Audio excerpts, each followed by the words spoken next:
بسم اللہ الرحمن الرحیم۔ محترم ناظرین، السلام علیکم ورحمۃ اللہ وبرکاتہ۔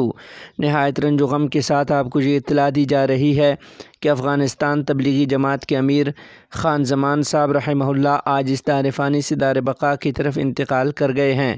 انا للہ و انا الیہ راجعون۔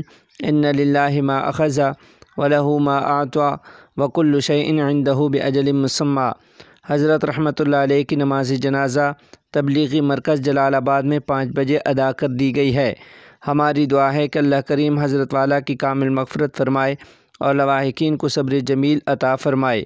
ادھر دوسری جانب افسوسناک خبر یہ ہے کہ پیر طریقت رہبر شریعت حضرت مولانا سید باچا آغا بلیلی درویش آباد بلوچستان والے آج 24 اپریل کو اس دار فانی سے دار بقا کی طرف انتقال کر گئے ہیں۔ حضرت رحمۃ اللہ علیہ کی نماز جنازہ انشاءاللہ کل 25 اپریل 2023 عیسوی بروز منگل صبح 9 بجے کلی شادی زئی سیدہ میں ادا کی جائے گی۔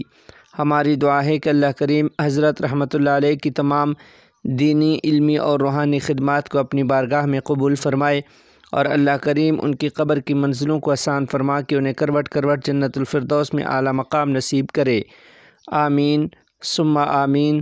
السلام علیکم ورحمۃ اللہ وبرکاتہ۔